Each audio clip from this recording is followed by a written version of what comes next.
బాధ ఏంటో సమస్తము ఎరిగిన దేవుడిగా ఉదయకాలం ఆయన మనతో ఉండగా ప్రభుని స్తుతించి ఆరాధించగా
ప్రభువా, మీరు మమ్మల్ని జ్ఞాపకం చేసుకొని సజీవుల లెక్కలో నిలిపి జీవాధిపతివైన మిమ్మల్ని స్తుతించి ఆరాధించుటకు మీరు మమ్మల్ని మీ సన్నిధికి ఆకర్షించినందుకై మీకు స్తోత్రాలు. ఎక్కడ ఇద్దరు ముగ్గురు కూడిన నామమున ప్రార్థన చేయదురో వారి మధ్య ముందునని సెలవిచ్చిన తండ్రి నీకు స్తోత్రములు. ఆత్మరూపిగా మీ సంచారమును మా మధ్య ఉంచి మా స్తుతులపై మీరు ఆసీనులైనందుకై నీకు వందనములు చెల్లిస్తున్నాను. ఈ ఉదయకాలమున మీ మెలనైన స్వరమును వినాలని ఆశ కలిగి నీ సన్నిధికి వచ్చిండగా అయ్యా మీరే మాతో మాట్లాడండి, మీ స్వరమును మాకు వినిపింపచేయండి. తండ్రి, నేను ఈ తలుపుని అయోగ్యుని ప్రభువా, మీ కృపచేత నన్ను బలపరచి నన్ను మీ నోటి పూరగా వాడుకొని మీరే మహిమను పొందమని యేసు నామమును అడిగి వేడుకొనుచున్నాము తండ్రి. ఆమేన్, ఆమేన్. దయచేసి కూర్చుందాం.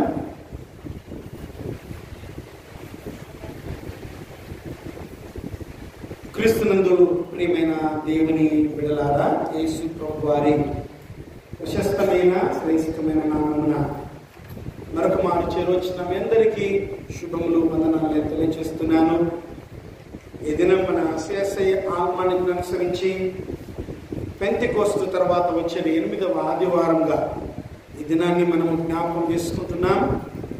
ఈ దినం మనకి ఇవ్వబడిన ధ్యానాంశము దేవుని ప్రజలు ఉప్పు మరియు వెలుగు అన్నటువంటి అంశమును మనము ధ్యానం చేయబోతున్నాం.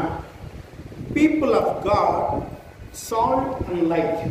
People of God, salt and light. దేవుని ప్రజలు అన్నటువంటి మాటని మనము ఒకసారి యోచన చేస్తే ఈ పదము చాలా ప్రత్యేకమైనదిగా, ఒక నిర్దిష్టమైన బాధ్యతాయుతమైనటువంటి పదముగా ఈ పదాన్ని మనము అభివర్ణించవచ్చు. దేవునితో ఎవరైతే అవినాభావ్య సంబంధాన్ని కలిగి ఉంటారో వారు ఒక ప్రత్యేకతను కలిగి ఉంటారు. సో దేవుని ప్రజలు దేవునితో అవిభాజ్యమైన అవినాభావ సంబంధము కలిగి ఉండువారు అన్నటువంటి అర్థంని మనము ఇక్కడ జ్ఞాపకం చేసుకోవాలి. వారి వ్యక్తిగత జీవితాల్లో దేవునికి అత్యంతమైన ప్రాధాన్యత ఇచ్చేవారని మనము జ్ఞాపకం చేసుకున్నాం. వారు దేవునికి తమ జీవితాల్లో అత్యంతమైన ప్రాధాన్యత ఇస్తారు.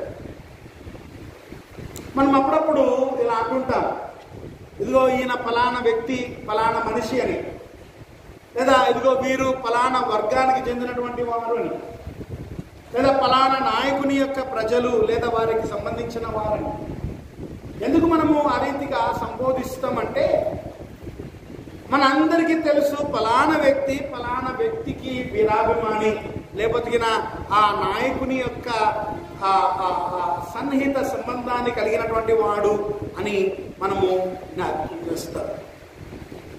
ఫలానా వ్యక్తి యొక్క అత్యంత ప్రాముఖ్యతను ఇచ్చేవాడు ఇతను అన్నటువంటి అర్థం చేత ఇతను ఫలానా వ్యక్తి లేదా ఫలానా సంబంధ వర్గానికి చెందినటువంటి వాడు అని మనం చెబుతుంటాం.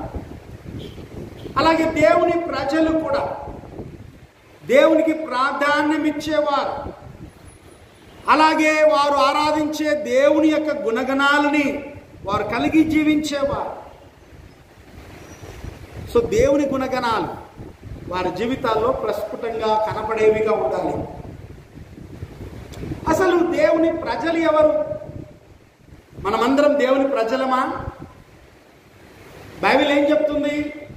ఎవరికి ఈ పదము ఆపాదించబడింది అని యోచన చేస్తే పరిశుద్ధ గ్రంథంలో దేవుడు ఇశ్రాయేలును తన స్వకీయ జనముగా, తన ప్రజలుగా ఎంపిక చేసుకున్నట్లుగా మనం చూడగలం. ఇశ్రాయేల్ని తనకు స్వాస్థ్యముగా దేవుడు స్వీకరించినట్లుగా మనం చూస్తున్నాం. దేవుడు అన్య జనులలో నుండి బహు విగ్రహారాధన చేసడి ప్రజలలో నుండి అబ్రామును దేవుడు పిలిచాడు. మనమందరము ఎన్నో పర్యాయాలు ధ్యానించాం. ఆదికాండము 12వ అధ్యాయము 1-2 వచనాలు చూస్తే దేవుడు అంటున్నాడు అబ్రామును పిలుస్తూ, నేను నిన్ను గొప్ప జనముగా చేస్తాను, నేను నిన్ను గొప్ప జనముగా చేస్తాను, నీవు ఆశీర్వాదముగా ఉందువు అన్నటువంటి మాటని మనం ఆ 2 వచనాలు చదువుతుండగా చూస్తాం. ఆ రీతిగానే దేవుడు వాగ్దానం చేసిన మేరకు 100 సంవత్సరముల వయసులో దేవుడు అబ్రాహామును ఫలింపచేశాడు. దేవుని వాగ్దానం మేరకు సంతాన భాగ్యముగా ఇస్సాకును పొందినట్టుగా మనము లేఖన భాగాలు చదువుతుండగా మనకు అర్థమవుతుంది.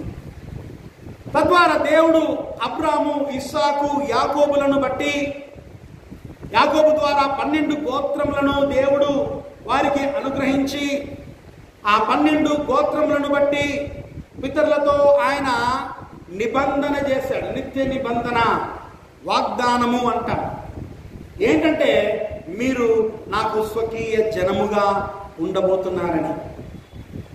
దేవుడు ఇశ్రాయేలుని తనకు స్వాస్థ్యముగా, తనకు సొత్తైన ప్రజలుగా స్వీకరించుటను ఇక్కడ మనము చాలా స్పష్టంగా గమనించగలం.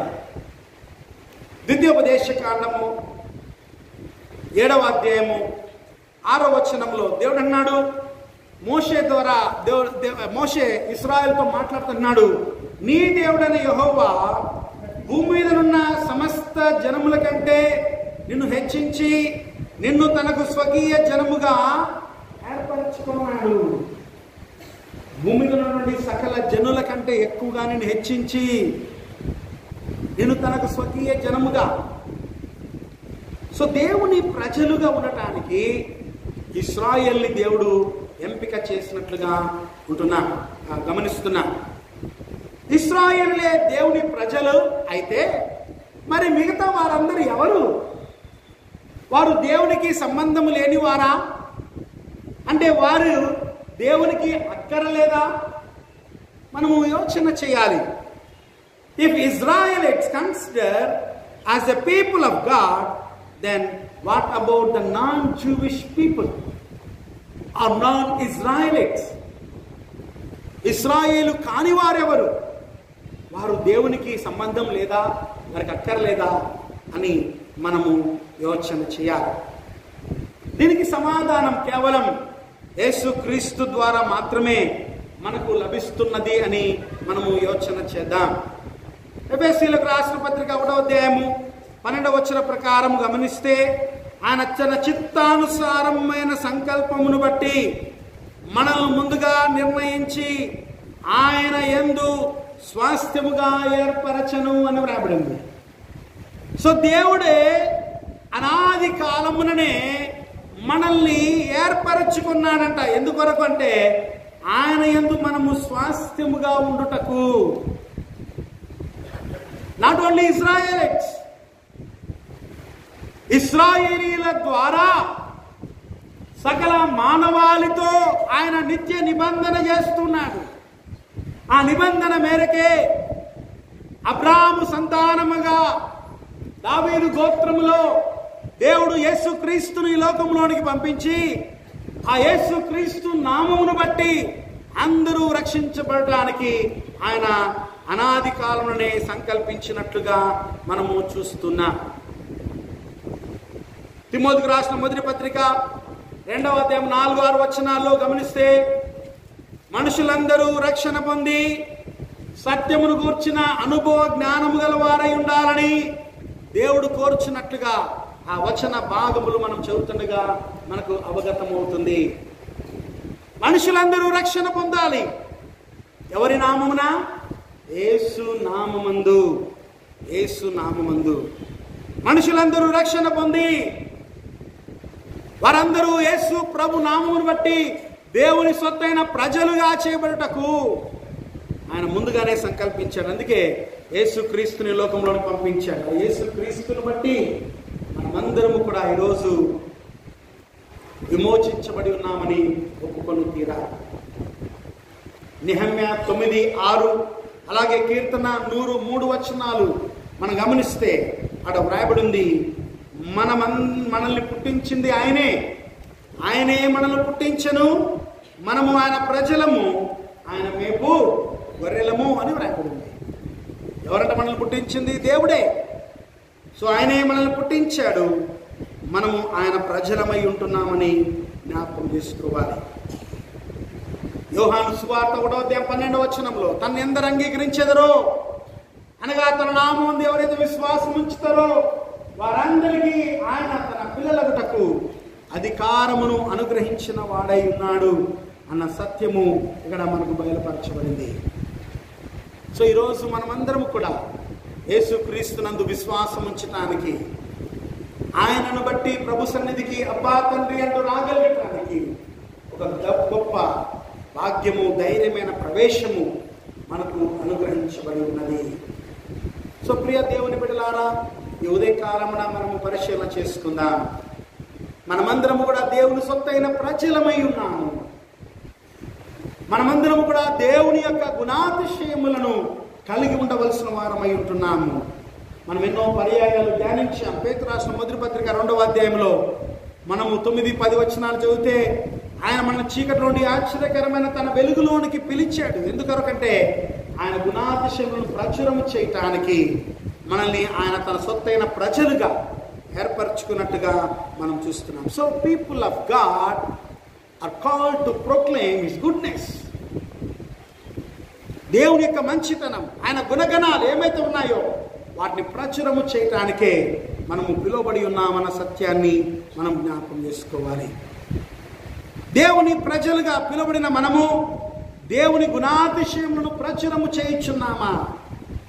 దేవుడు ఏమై ఉన్నాడు, ఆయన గుణాతిశయములు ఏమై ఉన్నాయి అని మనం యోచన చేస్తూ ఆయన ప్రజలముగా మనం ఎట్లు జీవించాలో కొద్ది నిమిషంలో క్లుప్తంగా మనము ధ్యానం చేద్దాం. చదువుకున్న లేఖన భాగం అనుసరించి మనం గమనించినట్లయితే మొదటిది మనం గమనిస్తాం, దేవుని ప్రజలు క్రీస్తు మాధుర్యతకి ప్రతినిధులు. క్రీస్తు మాధుర్యతకి ప్రతినిధులు దేవుని ప్రజలు. సో దేవుని ప్రజలముగా మనము క్రీస్తు మాధుర్యతను లోకంలో మనము పంచుతూ ఉన్నామా అన్నది మనము పరిశీలన చేసుకోవాలి. మత్తయి సువార్త 5వ అధ్యాయము మనం గమనించినట్లయితే 13వ వచనంలో యేసు ప్రభువారు కొండ మీద ప్రసంగంలో ఆయన తన శిష్యులతో మాట్లాడుతూ ఆయన ఈ మాట చెబుతున్నాడు. ఏమన్నా చూడండి, మీరు లోకమునకు ఉప్పై ఉన్నారు, మీరు లోకమునకు ఉప్పై ఉన్నారు. మనం ఎన్నో పర్యాయాలు ధ్యానించాం. ఉప్పును గూర్చి మనం అనేక సత్యాలను ఎరిగిన వారమై ఉన్నాం. ఉప్పు అన్నది ఎంత ప్రాముఖ్యమైనదో, ఆహార పదార్థాలకెల్లా అది ఎంతటి విలువను కలిగి ఉన్నదో మనము తెలియని వారం కాదు. We all know the very importance of the salt.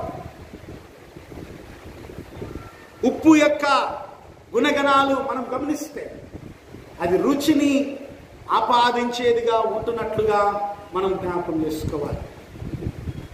కాస్త కూరల్లో ఉప్పు తక్కువైతే అది రుచిని కోల్పోతుంది కదా, నిజమేనా? నువ్వు ఎంత చక్కటి ఇంగ్రీడియంట్స్ వాడి ఎంత గుమగుమలాడే మసాలాలు పెట్టి నువ్వు కూర వండినా ఆ కూరలో ఉప్పు తక్కువైతే ఆ రుచి మనకు ఎంత మాత్రము సహించదు. మిగతావి ఏవి తక్కువైనా ఎక్కువైనా మనము వాటిని అడ్జస్ట్ చేసుకుంటాం కదా. ఏమీ లేకపోయినా కూడా అన్నంలో ఉత్త నీళ్లు పోసుకొని ఉప్పు కలుపుకొని తినిపోయిన దినాలు కూడా ఉన్నాయి. నిజమేనా? ఏమీ లేదు, కూర లేదు, ఏమీ లేదు. ఏం చేయాలా? అన్నం ఉంది, నీళ్లు పోసుకోవడం, దాన్ని ఉప్పు కలుపుకోవడం, తినిపోవడం. ఎందుకంటే ఆ ఉప్పు ఒక్కటి చాలు రుచిని అందించడానికి. ఆహార పదార్థాల్లో ఉప్పు తక్కువైతే రుచి ఎలాగైతే ఉండదో అలాగే మన శరీరంలో సాల్ట్ తక్కువైతే కూడా ఏమవుతుంది? తబ్బిపోయిపోతాం అంతే కదా. సాల్ట్ తగ్గితే ఆరోగ్యం పడలేదు. అంటే దాని అర్థం ఏంటంటే ఉప్పు ఎంత ప్రాముఖ్యత కలిగినదో మనం ఎరుగుతాం. లోకంలో దేవుని పిల్లలు కూడా అంతే ప్రాముఖ్యతను కలిగి ఉండాలి. లోకానికి క్రీస్తు మాధుర్యతను అందించేవారుగా ఉండాలి. దేవుని పిల్లల యొక్క జాడ లేకపోతే లోకము క్రీస్తు మాధుర్యతను తెలుసుకోజాలదు. క్రీస్తు మాధుర్యతని తెలుసుకోజాలదు. ప్రియులారా, సాల్ట్ యొక్క గుణగణాలు మనం గమనిస్తున్నాం. ఉప్పు యొక్క ఉప్పుదనము ఒకవేళ కోల్పోతే ఎటువంటి ప్రమాదం ఉందో మనం చూస్తున్నాం కదా. ఉప్పు నిస్సారమైతే దానివల్ల ఏం ప్రయోజనం అంట? ఏం లేదు కదా. అది ఏం చేస్తారంట? బయట పాడవేయబడి మనుషుల చేత త్రొక్కబడుటకు కానీ మరి దేనికిని పనికిరాదు. Salt loses its saver.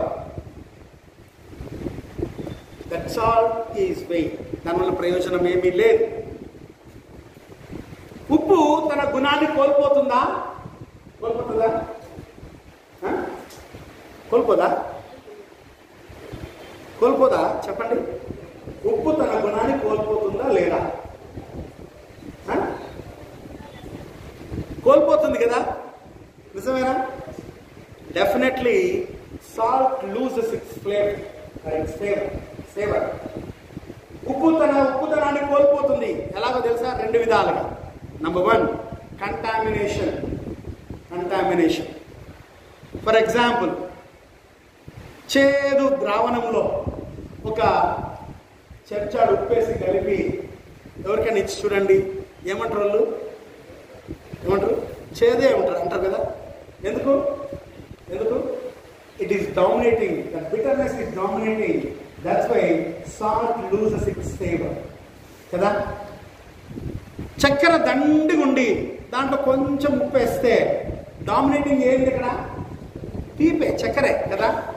అందులో ఉన్న సాల్ట్ తన యొక్క సాల్ట్నెస్ని కోల్పోతాడు. నిజమేనా? డెఫినెట్లీ. కంటామినేషన్ అనగా సాంగత్యము అని ఇక్కడ మనం చెప్పచ్చు. సాంగత్యము. ఉప్పు మరో కెమికల్తో రియాక్ట్ కావడం ద్వారా అందులో ఉన్నటువంటి సోడియం కోల్పోతుంది. అంటే తన యొక్క ఉప్పుదనాన్ని కోల్పోతుంది. చూడడానికి ఏమైనా ఉప్పులాగే ఉంటుంది, కానీ అందులో ఉప్పుదనం లేదు. కారణం ఏంటంటే కెమికల్ రియాక్షన్ అనగా అది రసాయన చర్య జరిగి అందులో ఉన్నటువంటి ఆ ఫ్లేవర్ని అది కోల్పోతుంది. రసాయన చర్య. సో తద్వారా ఉప్పులో ఉన్న ఆ ఉప్పుదనం కోల్పోవడానికి కారణం ఏమైంది అంటే మరొక రసాయనముతో ప్రతిచర్య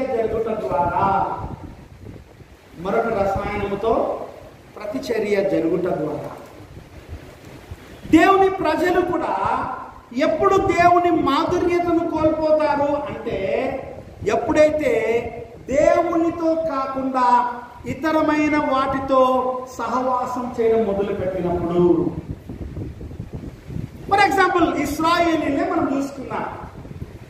ఇశ్రాయేలీల పైన దేవుడు అనేక మార్లు కోపగించుకున్నాడు. వారిపైన ఆయన తన అసహ్యతను వ్యక్తపరిచాడు. వారిని శత్రువులకు అప్పగించాడు. కారణం ఏంటి? ఇశ్రాయేలులు దేవుని ప్రజలే కదా. దేవుని యొక్క ప్రజలుగా ఉండాల్సినటువంటి ఇశ్రాయేలుల పట్ల దేవుడు విముఖతను కనపరచడానికి కారణం ఏమైంది? మీరు ఎప్పుడైనా ఆలోచన చేశారా? కారణం ఏంటంటే ఇశ్రాయేలు దేవుని విడిచిపెట్టి దేవుని గుణగణాలు కలిగి ఉండాల్సినటువంటి వీరు దేవుని యొక్క గుణగణాలని విడిచిపెట్టి అన్యుల దేవతల్ని ఆరాధించడం మొదలు పెట్టారు. అన్యుల దేవతలతో సహవాసం చేయడం మొదలు పెట్టారు. అన్యులతో సాంగత్యం చేయడం మొదలు పెట్టారు. దేవుడు వారికి ఆజ్ఞాపించాడు, నేను మీకు ఇచ్చిన దేశంలో మీరు సుఖంగా వర్ధిల్లాలంటే, మీరు ఆ దేశంలో ఆశీర్వదించబడిన ప్రజలుగా ఉండాలంటే మీరేం చేయాలంటే అక్కడ ఉన్నటువంటి అన్యులను బొత్తిగా మీరు పారద్రోలండి. వారితో సాంగత్యం చేయకూడదు. వారి కుమార్తెలకు మీ కుమారులకు వారి కుమార్తెలను మీరు తీసుకోవద్దు. అలాగే వారి కుమారులకు మీ కుమార్తెలు ఇవ్వద్దు. వారితో ఏ విధమైన సాంగత్యం ఉండకూడదని చెప్తే ఇశ్రాయేలు ఏం చేశారంట? ఇశ్రాయేలీలు ఆ దేశంలో బలపడిన తర్వాత వారు తమకు వెట్టి పనులు చేయించుకోవడానికి ఆ అన్యులైన వారిని ఉంచుకున్నారు. సో అన్యులైన వారే ఆ తర్వాత దినాల్లో వారికి గురిగా మారిపోయారు. వారు అన్య దేవతల్ని వీరికి పరిచయం చేశారు. సో వీరు ఆ చుట్టూనున్న అన్య దేవతల్ని పూజిస్తూ దేవునికి కోపం పుట్టించారు. దేవునికి ఉగ్రత కారణమయ్యారు వీరు. తద్వారా వారు తమ జీవితంలో దేవుని ఉగ్రతను అనుభవిస్తున్నారు. కారణం ఏంటి? ఎక్కడైతే దేవుని గుణగణాలు కనపడాలో ఆ గుణగణాల స్థానమున అన్యులతో సాంగత్యము చేయబడుట ద్వారా ఆ గుణగణాలు లేవు, కానీ అన్యాచారాలు, అన్యుల పద్ధతులు, అన్యుల సహవాసము వారి జీవితాల్లో ప్రస్ఫుటంగా కనపడుతుంది. ఈరోజు మనం కూడా ప్రశ్నించుకున్నా, నువ్వు దేవుడి సొత్తైన ప్రజగా ఉండడానికి, క్రీస్తు మాధుర్యతను నువ్వు లోకానికి అందించటానికి దేవుడు నిన్ను ఏర్పరచుకుంటే నువ్వేం చేస్తా ఉన్నావు? క్రీస్తుతో సహవాసం కలిగి క్రీస్తు మాధుర్యతను అనుభవిస్తూ ఆ మాధుర్యతను లోకానికి నువ్వు అందిస్తున్నావా? లేకపోతే క్రీస్తు మాధుర్యతకు నువ్వు దూరమైపోయావా? ప్రశ్నించుకో. రెండవది, ఉప్పు తన యొక్క ఉప్పుదనమును కోల్పోవడానికి రెండవ కారణం ఏంటంటే సపరేషన్ అనగా అది వేరుపడుట. ఫర్ ఎగ్జాంపుల్ చెప్తే, ఇట్ అబ్జర్బ్స్ హ్యూమిడిటీ. అంటే ఈ హ్యూమిడిటీ, ఉప్పు ఏం చేస్తుందంటే గాలిలో ఉన్న తేమని అది సంగ్రహించి అది ఏం చేస్తుందంటే ఆ తేమ చేత అది ఆవిరి రూపంలో తన యొక్క ఆ సాల్ట్నెస్ని కోల్పోతుందంట. So it absorbs humidity and eventually evaporate and left behind substance looks like salt but tasteless. ఆ ఆవిరి అయిపోవటలో ఆ ఉప్పుదనం అంతా వెళ్ళిపోతుంది. కేవలం దాని సబ్స్టెన్స్ అంటే దాని యొక్క పదార్థము మిగులుతుంది, కానీ ఆ పదార్థము రుచి లేనిదై ఉంటుంది. హ్యూమిడిటీ అంటే దాని అర్థం ఏంటి అంటే అది ఎక్కడ ఉంచబడాలో అక్కడ అది స్టోర్ చేయబడలేదు అని అర్థం కదా. బాటిల్లో మనము సాల్ట్ వేసి దాన్ని మనం టైట్గా కంటైనర్ బిగించి పెడితే అందులో తేమ చేరడానికి అవకాశం ఉందా? చెమ్మ చేరుతుందా? చేరదు కదా. ఉప్పులో చెమ్మ ఎప్పుడు చేరుతుంది అంటే దాన్ని అలాగే మనం బయట పెట్టి వదిలేస్తే అది గాలిలో ఉన్న తేమను పీల్చుకుంటుంది.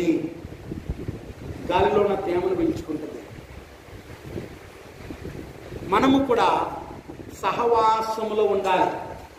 దేవుని సహవాసాన్ని విడిచిపెట్టి నిర్లిప్తమైన జీవితమును మనం కలిగి ఉంటే మనలో ఉన్న ఆత్మీయత ఆవిరైపోతుంది. మనలో ఉన్న ఆత్మీయత క్రమక్రమంగా దిగజారిపోతుంది.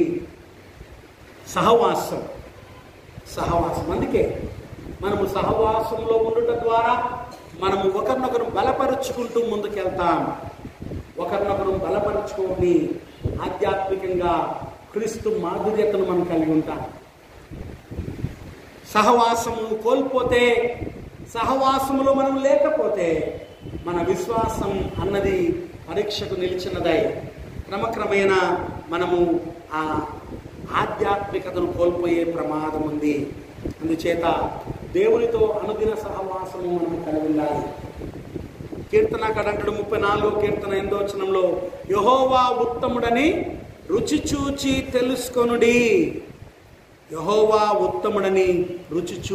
తెలుసుకొనుడి.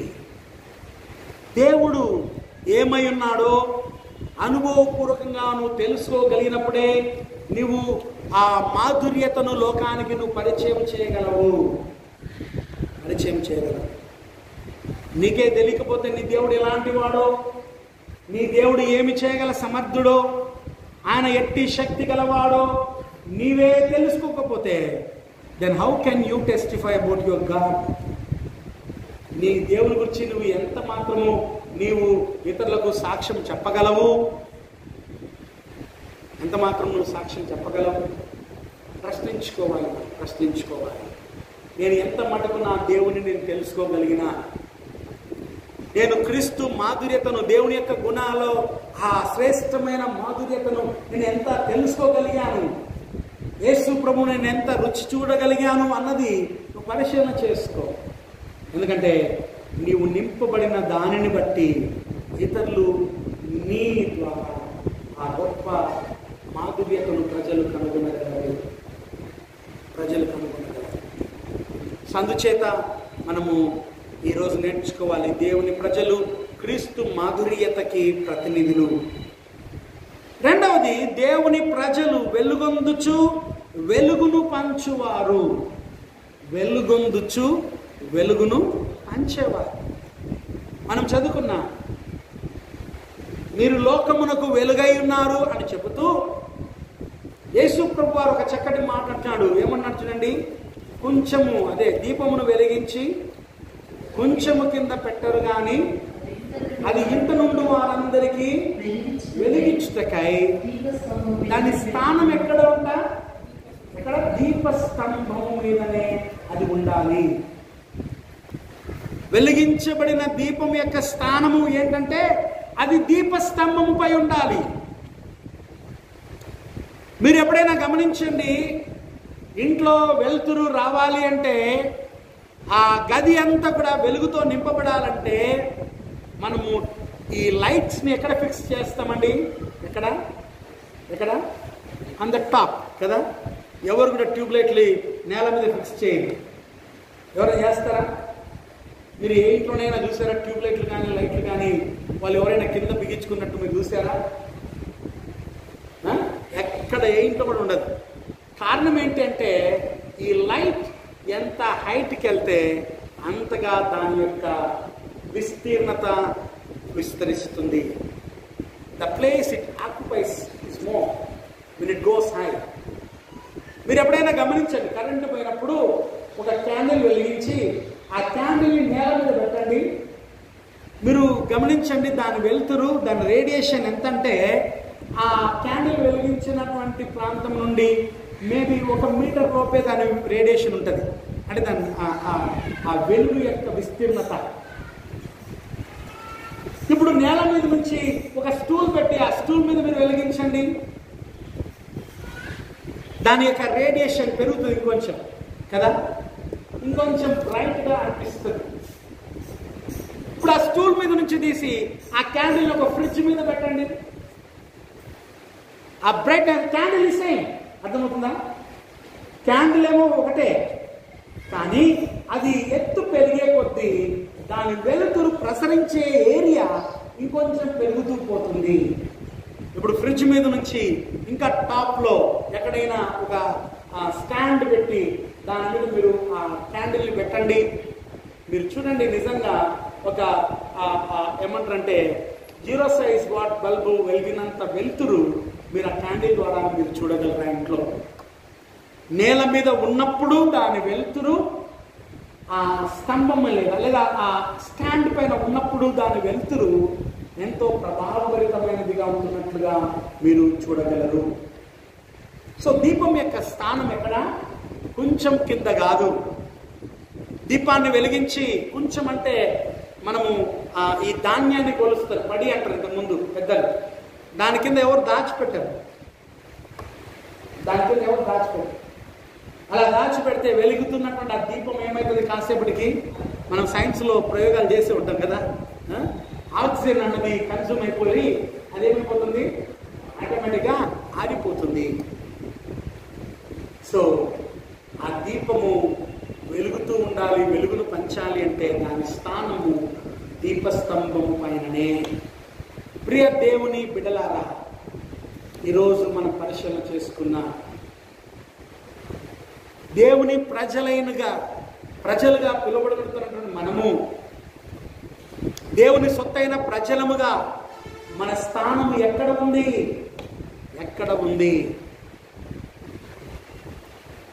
ఈరోజు నువ్వు వెలిగించబడిన బిడ్డవి.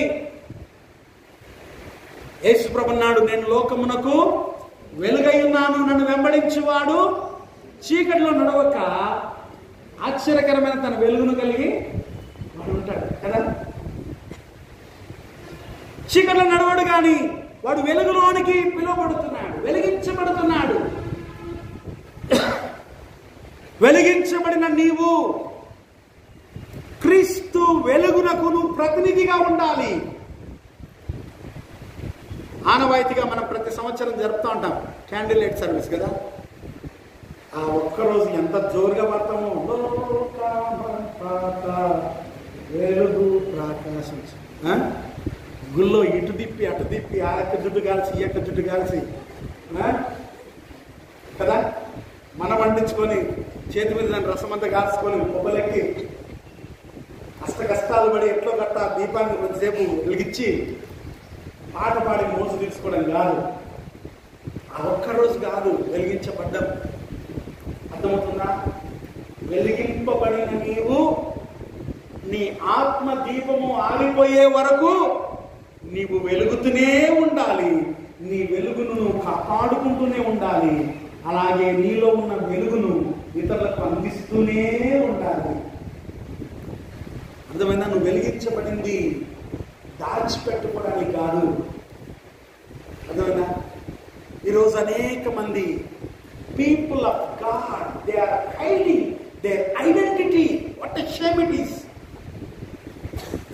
దేవుని ప్రజలుగా పిలువబడుతున్నటువంటి మనం, క్రీస్తు పిల్లలము అని చెప్పుకుంటున్నటువంటి మనము, ఆదివారము సంఘంలోకి వస్తే నేను క్రీస్తు బిడ్డలను ప్రకటించుకుంటున్నటువంటి మనము gate దాటంగానే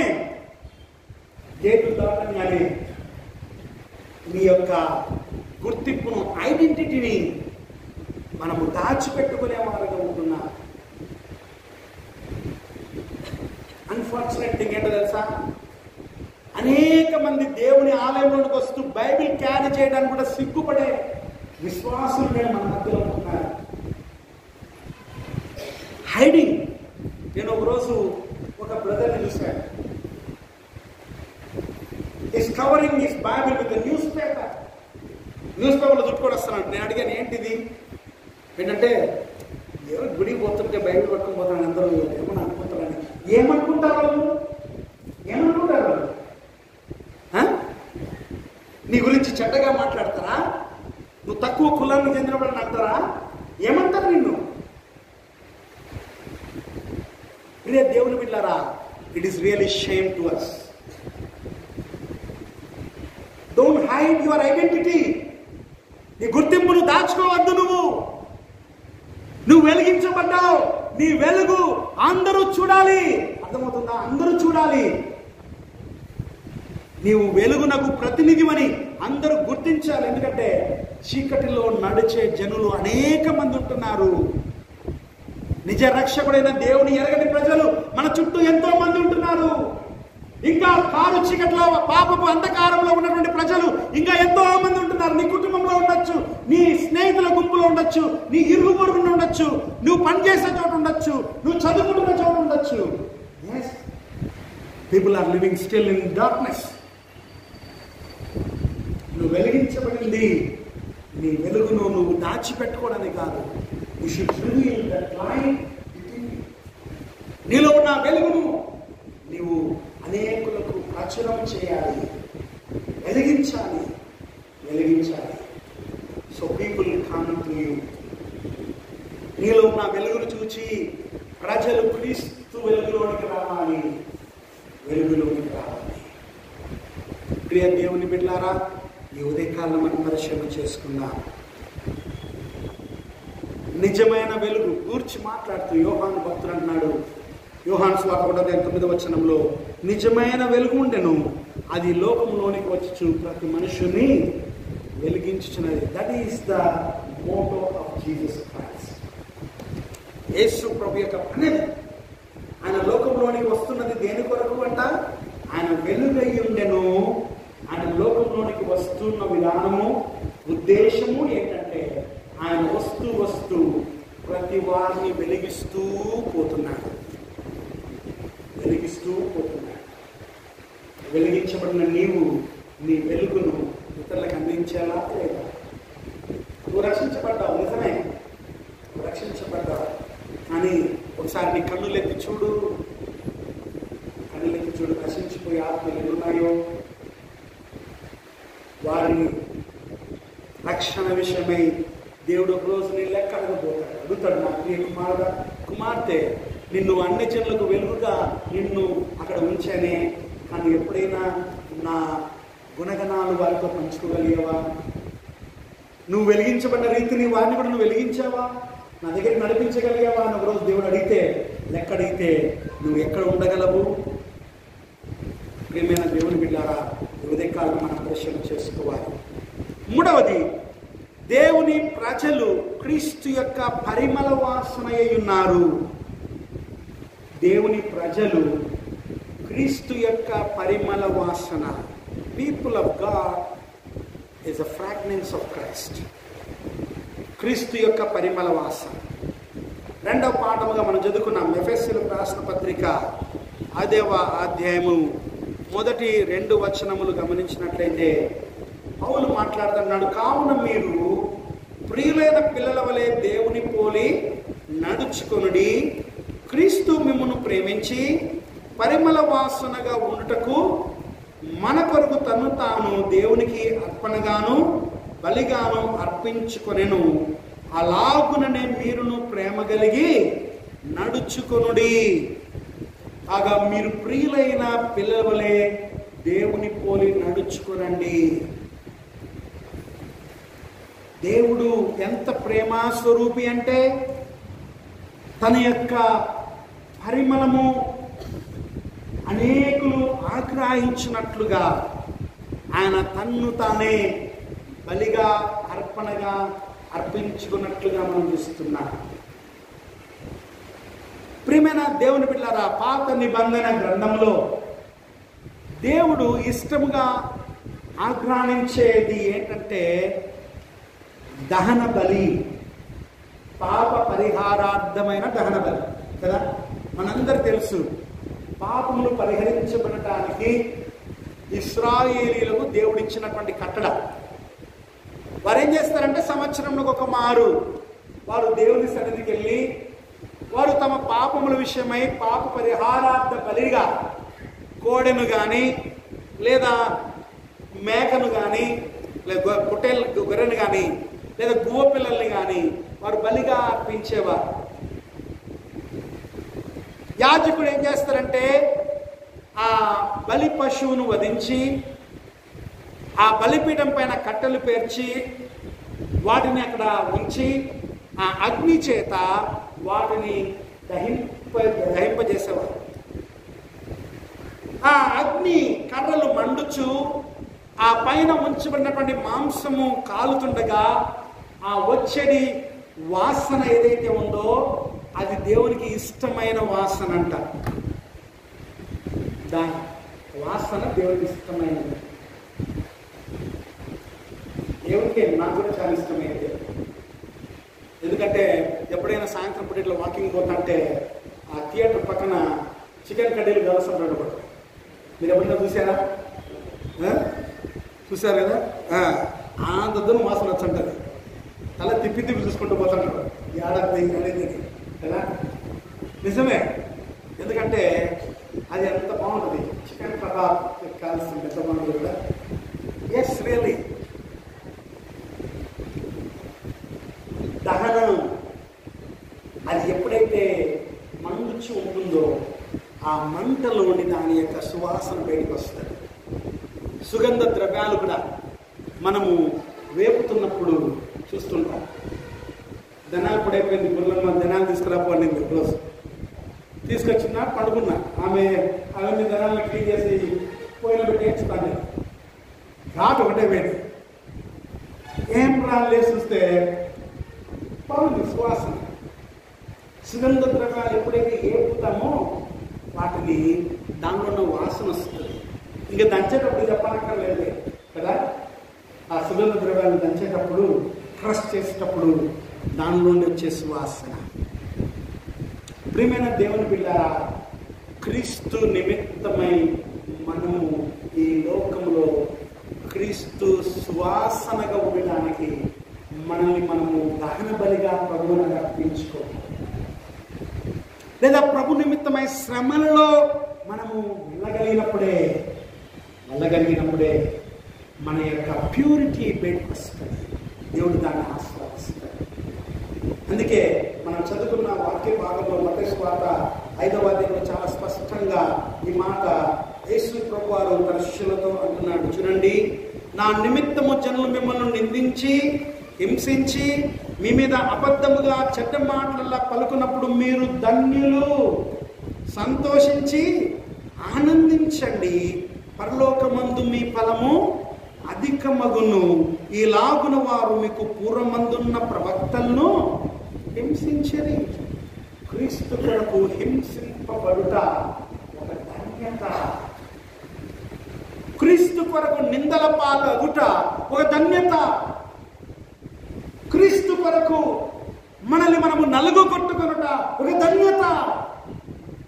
When you crush yourself, when you suffer yourself, that fragrance, Christ fragrance will come out from you.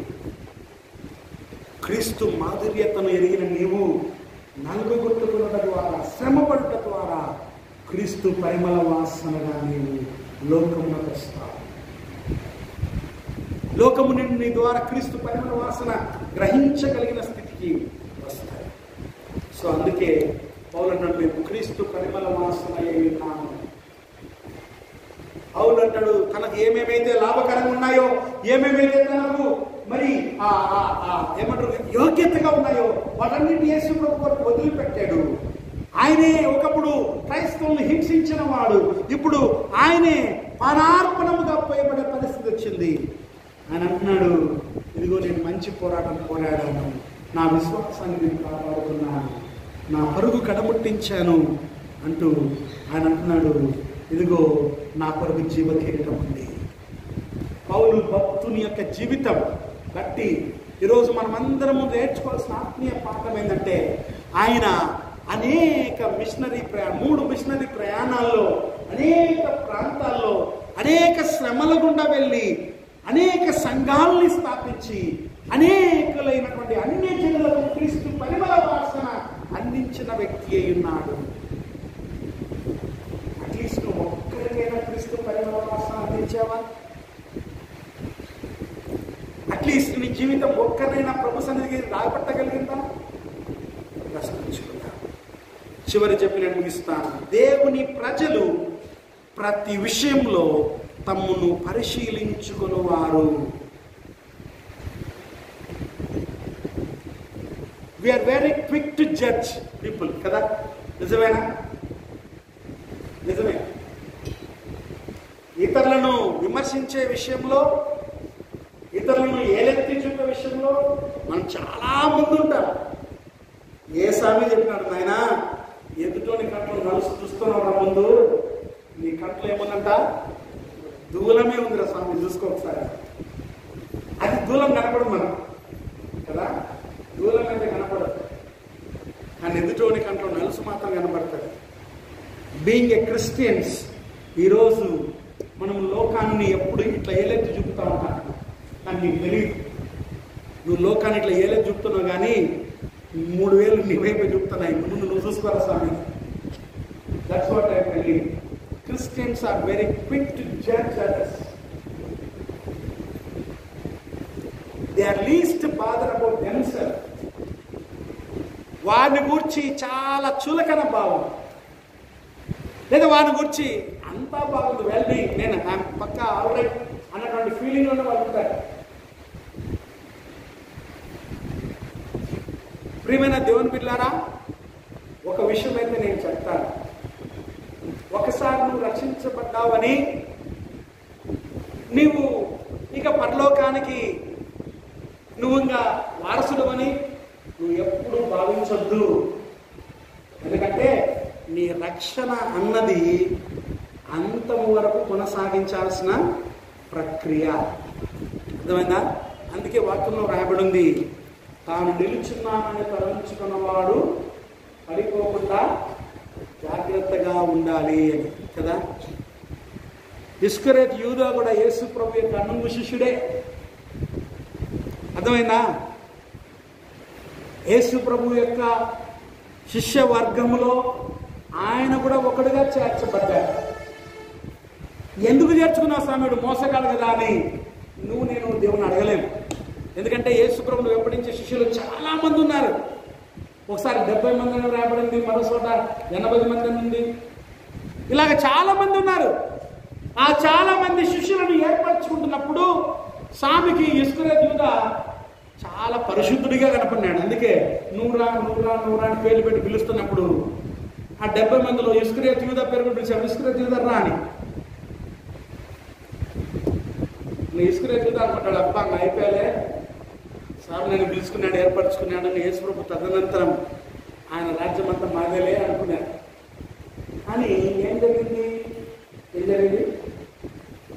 చిట్ట చివరిన ఆయన తన అపోస్తలత్వాన్ని కోల్పోయి యేసు ప్రభునే అప్పగించి తను ఉరిపెట్టుకుని చచ్చిపోయాడు.